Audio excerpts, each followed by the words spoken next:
ছিড়বেন। পাঠ্য বইয়ে আলোচিত শরীফার গল্প নিয়ে বিশেষজ্ঞদের সঙ্গে আলোচনা করা হবে। কোনো বিভ্রান্তি থাকলে পরিবর্তন করা হবে বলে জানিয়েছেন শিক্ষামন্ত্রী মহিবুল হাসান চৌধুরী নওফেল। মঙ্গলবার দুপুরে সচিবালয়ে ঢাকায় নিযুক্ত ফ্রান্সের রাষ্ট্রদূত ম্যারি মাজদুপুরের সঙ্গে সৌজন্য সাক্ষাৎ শেষে সাংবাদিকদের একথা বলেন তিনি। ব্র্যাকের চাকরিচ্যুত শিক্ষক আসিফ মাহতাবের বিষয়ে তিনি বলেন, বিষয়টি নিয়ে ব্র্যাক বিশ্ববিদ্যালয়ের সঙ্গে আলোচনা করব। বিশ্ববিদ্যালয় মঞ্জুরি কমিশনের মাধ্যমে ঘটনাটি জেনে তারপর আলোচনা করব।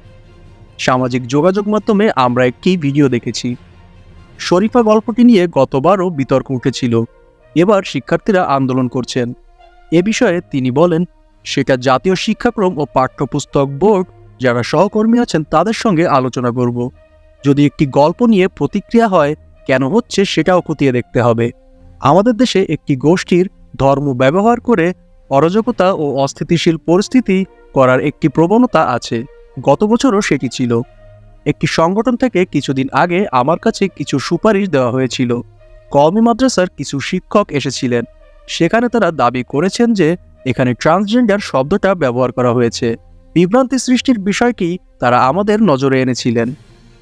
আমরা যখন আলোচনা করেছি তখন দেখেছি শব্দটা ট্রান্সজেন্ডার নয়, থার্ড জেন্ডার। শিক্ষামন্ত্রী বলেন, সেটা তো আইন স্বীকৃত যে তৃতীয় লিঙ্গ যাদের সমাজে হিজড়া নামে পরিচিত তারা দেশেরই নাগরিক, তাদের নাগরিক অধিকার রয়েছে। তবে গল্প উপস্থাপনের ক্ষেত্রে যদি এমনভাবে উপস্থাপন করা হয় যেখানে এ ধরনের বিভ্রান্তি এবং বিতর্ক সৃষ্টির প্রয়াস থাকে, তাহলে এই গল্পের উপস্থাপনা পরিবর্তন করা যায় কিনা বিশেষজ্ঞদের সঙ্গে আলোচনা করব। তাদের প্রতি সম্মান রেখে উপস্থাপনের ক্ষেত্রে যদি ভিন্ন কোনো সুযোগ থাকে তাহলে সে বিষয়ে বিশেষজ্ঞরা মতামত দিবেন। এটা যেহেতু বিশেষায়িত বিষয়, আমরা পলিসি লেভেল সেটি মন্তব্য করতে চাই না।